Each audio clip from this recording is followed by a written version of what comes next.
If you look back in time, 2005, this challenge was quite a daunting challenge for us. The SBMA historically had just come from a period of sluggish growth rates. Thus, the task of making Subic competitive again seemed very daunting. From 2001 to September 2005, when the chairman and I assumed office, the SBMA's investment levels only grew by 10% in a period of 4 years. It grew from 2.1 billion to 2.3 billion in 4 years. I remember I was a member of the board of directors at that time as well. And if you look at the investment performance from January to September 2005, there was actually 1 month in June 2005 where the SBMA board only approved one proposal for 15 workers and $125,000. Now that seems like such a long time ago because we talk about millions of dollars, if not billions of dollars worth of investments. But that's just to illustrate how far we've actually come in the past 5 years.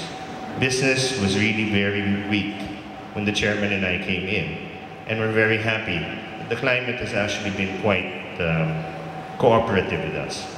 I remember as well making my report to the president, where exports had declined from a high of 1.3 billion in 2002 to just 0.6 billion in 2005. It's very difficult to make a presentation to your boss if you show graphs that all point downwards. It means that most likely you're probably not going to stay there for long unless you turn things around. We also inherited several infrastructure projects, almost $1.5 billion worth of infrastructure projects, which include the Subic-Clark-Tarlac Expressway, as well as the Subic Bay Port Development Project. It was our task, and it was incumbent upon us, to make sure that these infrastructure projects were completed in time. So by focusing on creating a more investor-friendly environment, I'm very glad to report that the number of investors has continued to climb from 2005, growing at almost 20% per annum from 2006 to 2008.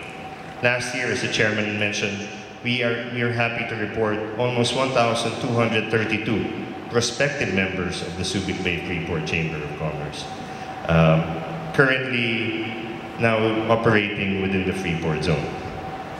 Last year, however, as the chairman mentioned as well, was a very challenging year. In fact, the growth rate slowed down to just 7% from a high of 23% in 2008, due precisely to the impact of the global financial crisis. We also saw a lot of new domestic firms as well come into the Freeport zone during 2009. The investment climate, if you look at investments, also showed a slowdown in last year. Last year, we ended the year with cumulative investments of $5.9 billion. And this was affected primarily by the cancellation of the glass factory, a $312 million investment from China, and the pullout of FedEx in 2008.